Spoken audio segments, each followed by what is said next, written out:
अरे यार, मुझे एक स्पीच देनी है लेकिन वो मैं अच्छे से तैयार कैसे करूं। मैंने यार स्पीच दे दी लेकिन मेरी स्पीच अच्छी नहीं रही। हेलो फ्रेंड्स, मेरा नाम हैंस शाह है। मैं पब्लिक स्पीकिंग ट्रेनर हूं। दोस्तों, बहुत सारे लोगों को स्पीच देने की जरूरत पड़ती है और जिन्हें भी जरूरत पड़ती है वे हमेशा ऐसा चाहते हैं कि उनकी स्पीच अच्छी रहे। तो आज के इस वीडियो में हम आपको यह बताने वाले हैं कि आप एक अच्छी स्पीच कैसे दे सकते हैं। हम आपके साथ इस वीडियो में 3 टिप्स को शेयर करेंगे। आप इन तीनों टिप्स को ध्यान से सुनिएगा, उन्हें फॉलो कीजिएगा और बेनिफिट्स प्राप्त कीजिएगा। आप सभी लोगों के लिए हमारी जो पहली टिप है वो यह है कि हमें हमारा कंटेंट हमेशा ऑडियंस के अनुरूप तैयार करना चाहिए।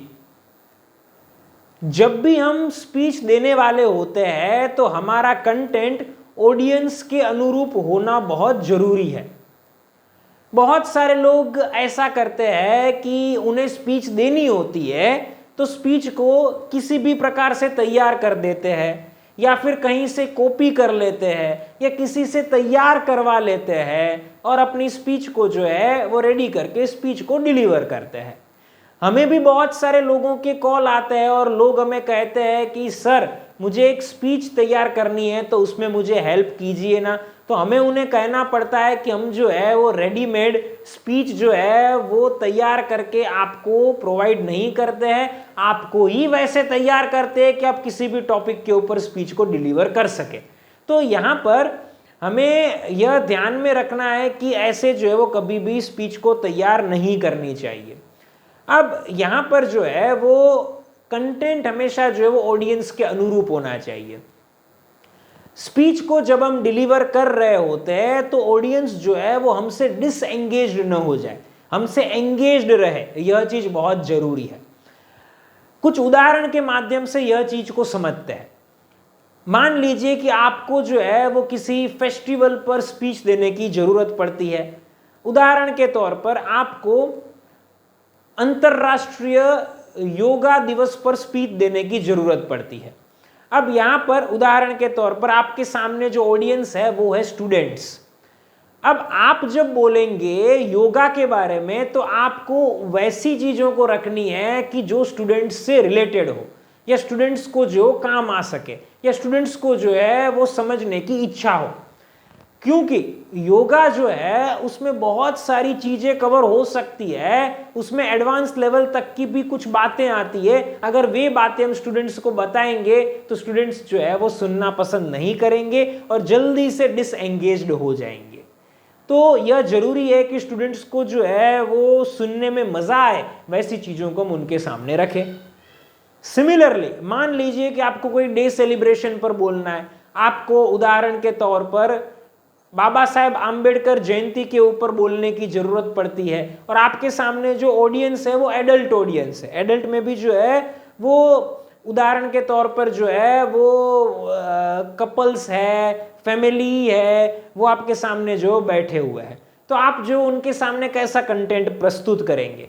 आप उनके सामने वैसी बातों को रखेंगे कि जो बाबा साहेब आम्बेडकर के जीवन से रिलेटेड हो और उन्होंने ये ऑडियंस जिस एज की है उस एज के अंदर कुछ चीजें की हुई हो, वैसी बातों को आप ऑडियंस के सामने रखेंगे।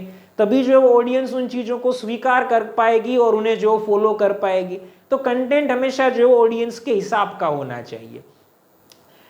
तो यह चीज जो है वो हमेशा हमें याद रखनी है। एक और एग्जाम्पल आपको देना चाहेंगे कि कभी कभार हमने देखा है कि जो नए टीचर्स होते हैं उनके लिए ट्रेनिंग प्रोग्राम को रखा जाता है और उस ट्रेनिंग प्रोग्राम के अंदर कुछ लोगों को स्पीच देने की जरूरत पड़ती है कि जो एक्सपर्ट्स होते हैं या फिर एग्जिस्टिंग जो है वो टीचर्स होते हैं।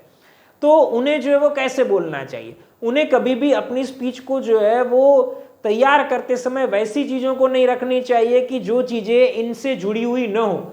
उन्हें क्या करना चाहिए? जो नए टीचर्स होते हैं उन्हें काम में आ सके वैसे टिप्स को जो दी जा सकती है, कुछ नई इंफॉर्मेशन को दी जा सकती है ताकि ये ऑडियंस जो है वो सुनना पसंद करे। तो इस प्रकार से हमेशा हम याद रखेंगे कि हमारा कंटेंट जो है वो ऑडियंस के अनुरूप ही होना चाहिए। ये हमारी सबसे पहली टिप आप लोगों के लिए है। अब आगे बढ़ते हैं और एक अच्छी स्पीच को डिलीवर करने के लिए जो दूसरी टिप हम आपको देना चाहेंगे, वो दूसरी टिप यह है कि हमें बोलते समय हमेशा एनर्जी के साथ बोलना चाहिए। हमने पहले पॉइंट के अंदर डिस्कशन की कि हमारा जो है वो कंटेंट कैसा होना चाहिए। अब हम बात करेंगे यहां पर कि हमारी स्टाइल कैसी होनी चाहिए, क्योंकि स्टाइल अच्छी होगी तभी तो जो हम अच्छी स्पीच को डिलीवर कर पाएंगे। तो यहां पर हमारा कहना आपको यह है कि हमें हमेशा एनर्जी के साथ बोलना चाहिए। अब ये एनर्जी का मतलब क्या होता है? एनर्जी का मतलब ये होता है कि हमारी बोलने की स्टाइल बेहतरीन होनी चाहिए। अब ये स्टाइल में क्या आता है उसे भी समझते हैं। जो सबसे महत्वपूर्ण चीजें आती है उन्हें हम आपके सामने रखने जा रहे हैं। कभी कभार ऐसा होता है कि कुछ लोग स्पीच को डिलीवर कर रहे होते हैं तो वे वैसे बोल रहे होते कि उनकी बातें जो है वो लोगों को ठीक से समझ में ही नहीं आती है। ऐसे भी जो कुछ लोग होते हैं कि वे जब बोल रहे होते तो वे बहुत ही कमजोर जो है वो बोलने में दिखते हैं। तो यहाँ पर हमारी स्टाइल के ऊपर हमें काम करना पड़ेगा। हमें हमारे बोलने में एनर्जी को लानी पड़ेगी। तो हमें यहाँ पर किन चीजों का ध्यान रखना चाहिए?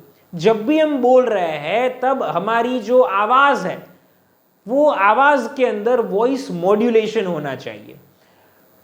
हम जब कुछ भी बता रहे हैं तो हमारे शब्दों के ऊपर भार हमें देना है। वॉइस मॉड्यूलेशन के अंदर ये सबसे पहले नंबर पर आने वाली चीज है कि हमें हमारी बातों को भारपूर्वक बताना चाहिए।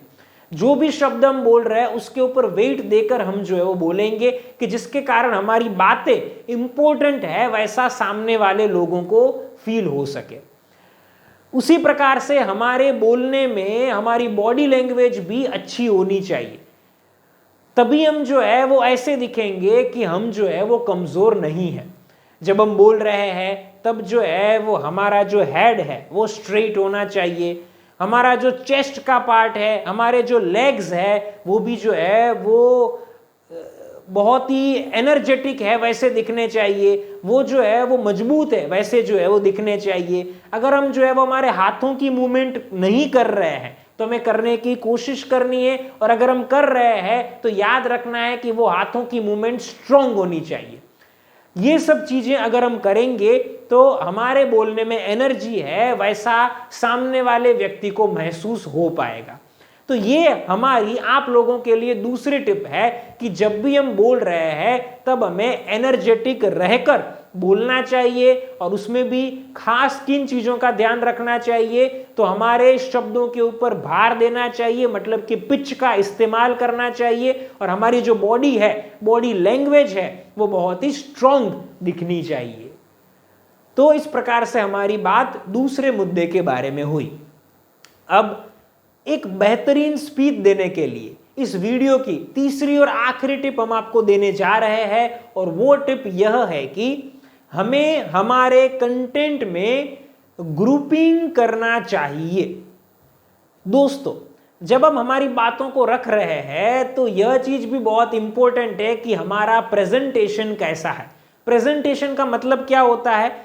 हम जिन जिन चीजों को बता रहे हैं उन चीजों को अरेंज जो है वो कैसे कर रहे हैं। अगर अरेंजमेंट जो है वो अच्छा नहीं है तो कंटेंट कितना भी अच्छा क्यों ना हो, वो जो है वो सुनने में समझने में अच्छा नहीं लगेगा। हमारे कपड़े जो है वो कितने भी अच्छे क्यों ना हो, लेकिन जब हम घूमने के लिए जा रहे हैं तो बैग के अंदर अच्छे से नहीं रखे हैं तो वे कपड़े जो है वो खराब हो ही जाएंगे। तो हमें यहाँ पर ध्यान रखना है कि हमारा प्रेजेंटेशन जो है वो अच्छा हो। अब यहाँ पर हमने बात कही ग्रुपिंग के बारे में, क्या मतलब होता है उसके बारे में भी हम आपको समझाएंगे। फ्रेंड्स, जब हम कंटेंट को प्रेजेंट कर रहे होते हैं तो कुछ कुछ चीजें वैसी होती है कि जो एक दूसरे से सिमिलर होती है, और कुछ कुछ चीजें वैसी होती है कि जो अलग अलग जो है वो होती है। हम जब भी किसी भी विषय पर बोलने जा रहे हैं तो उन चीजों को हो सके तो पॉइंट वाइज बताने की कोशिश करेंगे। अब यहाँ पर कुछ पॉइंट्स वैसे हो सकते हैं कि जो एक दूसरे से सिमिलर हो, तो जो सिमिलर पॉइंट्स होते हैं उन्हें हमें मर्ज कर देने और एक ही पॉइंट के अंदर जो है वो रखने का प्रयत्न करना है। कुछ पॉइंट्स वैसे होंगे कि जो अलग अलग जो पॉइंट्स होंगे तो उनको जो है वो हमें अलग अलग रखने चाहिए और लोगों के समक्ष प्रेजेंट करने चाहिए। लेकिन कभी कभार ऐसा भी होता है कि हमें जो है वो बहुत सारे पॉइंट्स को जो प्रेजेंट करने की जरूरत पड़ती है, तो उसमें जो है वो बहुत सारे पॉइंट्स को जो है वो अलग अलग रखने के बदले कुछ पॉइंट्स को एक दूसरे के साथ जो है वो रखने चाहिए। मान लीजिए कि आप अपनी स्पीच के अंदर जो वो टोटल 7 अलग अलग चीजों के बारे में बताना चाहते हैं, तो हमारी एडवाइस हमेशा ये रहेगी कि उन्हें आप जो है वो 3 पॉइंट्स में या 4 पॉइंट्स में जो कन्वर्ट कर दीजिए। और कुछ पॉइंट्स अगर वैसे है कि जिनको साथ में रखे जा सकते हैं, भले ही वो समान जो है वो कैटेगरी के नहीं है, फिर भी उनको जो साथ में रखने की आप कोशिश कर सकते हैं, ताकि एक ही पॉइंट के अंदर 2 चीजों को जो हम शामिल करके लोगों के समक्ष प्रस्तुत कर सके, कि जिसके कारण नंबर ऑफ पॉइंट्स जो है वो कम हो जाएंगे और हमारा जो कंटेंट होगा वो बहुत ही लेंदी नहीं लगेगा, सुनने के लिए योग्य लगेगा। तो ये जो है वो हमारी तीसरी टिप आप लोगों के लिए है कि हमें हमारे कंटेंट में ग्रुपिंग करना चाहिए, प्रेजेंटेशन अच्छा रखने का प्रयत्न करना चाहिए, सिमिलर पॉइंट्स को मर्ज कर देने चाहिए। सिमिलर पॉइंट्स नहीं है लेकिन कंटेंट बहुत ज्यादा है, तो जो है वो पॉइंट के साथ जो है वो हम अन्य मुद्दे को भी जो है वो रखने की कोशिश कर सकते हैं।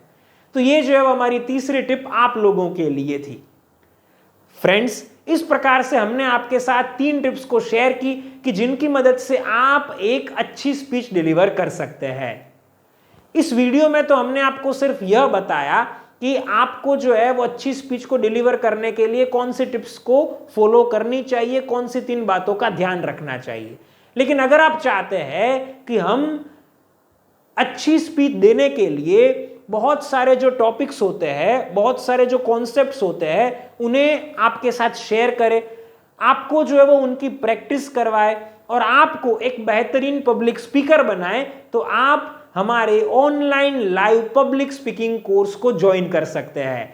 नीचे दिए गए नंबर के ऊपर आप हमारा संपर्क कीजिए, हम आपसे बात करेंगे, आपको ट्रेनिंग प्रोवाइड करेंगे और आपको एक्सेलेंट पब्लिक स्पीकर बनाएंगे। दोस्तों, वीडियो अच्छी लगी हो तो इसे लाइक कर दीजिएगा, कमेंट कीजिएगा और शेयर कीजिएगा। हमारे चैनल को सब्सक्राइब कर दीजिएगा और बेल आइकन प्रेस कर दीजिएगा। दोस्तों, फिर मिलेंगे एक नई वीडियो के साथ, तब तक के लिए थैंक यू फॉर वॉचिंग।